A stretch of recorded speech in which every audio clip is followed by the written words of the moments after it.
Details చూస్తే వినాయక నిమజ్జనానికి సంబంధించి జరుగుతున్న ఏర్పాట్లను జిల్లా collector Rajasesh Shah, SP Akhil Mahajan, RDO Kalyani, DSP Jeevan Reddy, విద్యుత్ శాఖ అధికారులు హిందూ సంఘాల నాయకులతో కలిసి పరిశీలించారు. ఆదిలాబాద్ పట్టణంలో ప్రధాన కూడళ్లు పలు ప్రాంతాల్లో జరుగుతున్న ఏర్పాట్లను దగ్గరుండి పర్యవేక్షించారు. పలు సమస్యాత్మక ప్రాంతాలను సైతం పరిశీలించారు. నిమజ్జనం జరిగే చాందవాగు, పెన్గంగా బ్రిడ్జ్లను సందర్శించారు. ఏర్పాట్లపై అధికారులకు పలు సూచనలు చేశారు.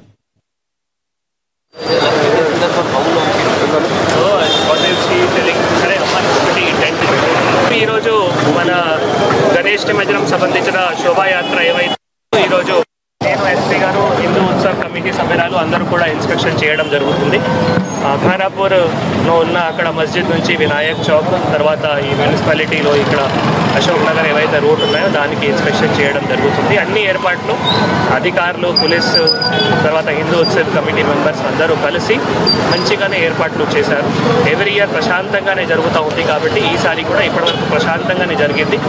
ఇంకా ఏవైతే ఇంపార్టెంట్ క్రూషియల్ డేస్ ఉన్నాయో, నిమజ్జనం కావచ్చు, శోభాయాత్ర కావచ్చు, దానికి అందరూ అధికారులు కూడా, కమిటీ మెంబర్స్ కూడా సహకరిస్తున్నారు. వారు కూడా తప్పకుండా అన్ని ఏర్పాట్లు కూడా ఏవైతే ఇంకా ఉన్నాయో కంప్లీట్ చేస్తారు. కానీ భక్తులకు కూడా కోరుతున్నాము, దయచేసి ఏవైతే నిబంధనలు ఉన్నాయో ఆ నిబంధనలు పాటించాలి.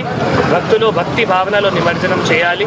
ఆల్కహాల్ కన్జంప్షన్ కానీ ఇటువంటి ఏవైనా మనం దాంట్లో రాకుండా ప్రశాంతంగా జరగాలి. ఒకవేళ